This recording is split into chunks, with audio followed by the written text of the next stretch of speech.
I come to you from the outside in, and that is not to say that I am special, being raised outside of a Mennonite circle. It is to say that you are, in fact, special to me. I came first to Conrad Grebel University College, and that is where I think I encountered the spirit of the Mennonite Church of Anabaptism, and maybe even a little bit of entrepreneurialism. As tradition meets innovation, that's what compelled me and resonated with me as a young girl.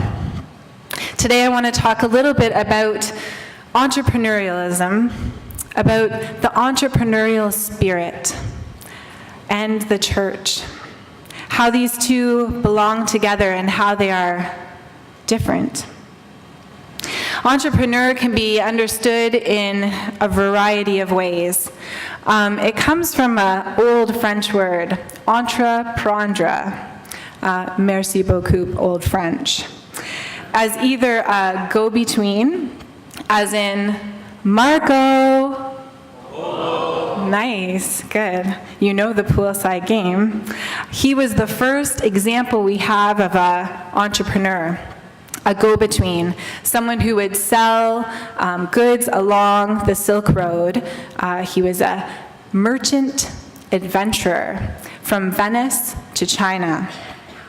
Second understanding of this early 13th century word is to undertake, as in the building, the overseeing of the building of a large cathedral, a church, abbey in medieval times.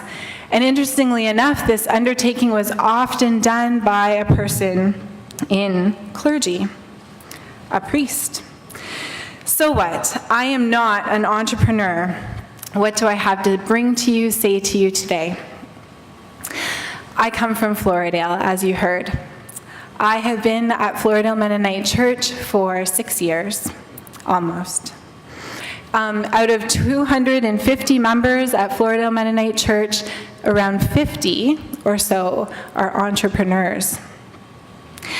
They are varied and all different, and people whom I love. These are farmers, cabinetry makers, cafe owners, automobile repair shop owners.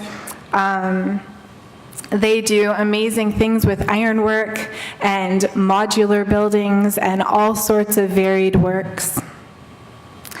So in my holy ground conversations with these people, I've learned a few things. They are a face of our church to the community. They wrestle at times with how their faith is lived out in their business decisions. And they have incredible skills that are to be celebrated, an amazing work ethic that Mennonites for sure can celebrate. But how do we make room, I wonder, for a spirit of innovation, risk-taking, of staying relevant, of deconstructing and reconstructing, and of movement, networking, mentoring, dreaming, adaptability within the church?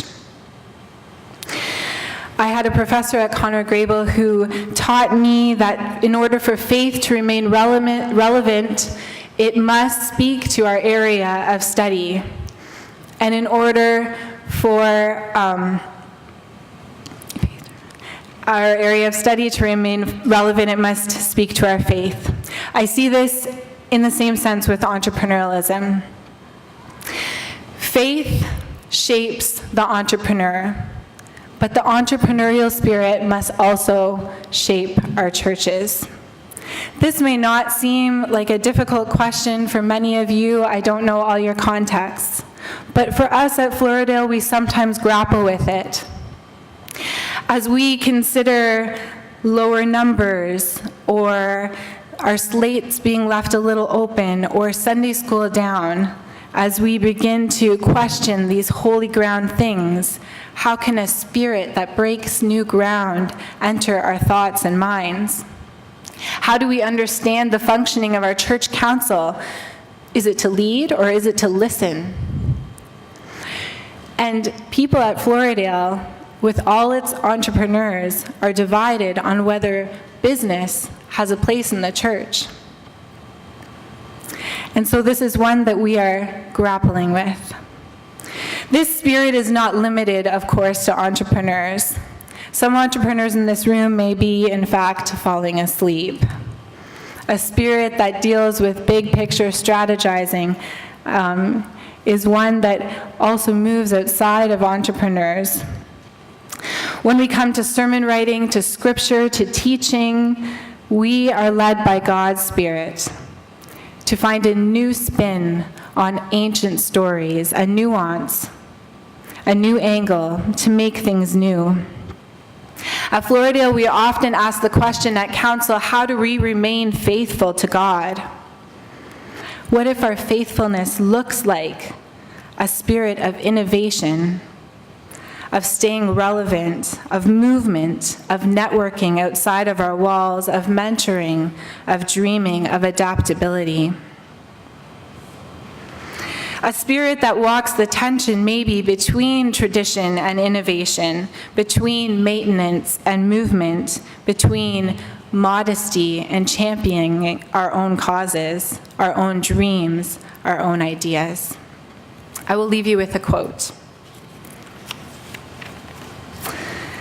When I stand before God at the end of my life, this is Irma Bombeck, I would hope that I would not have a single bit of talent left, and I could say, I used everything you gave me. Thanks be to God.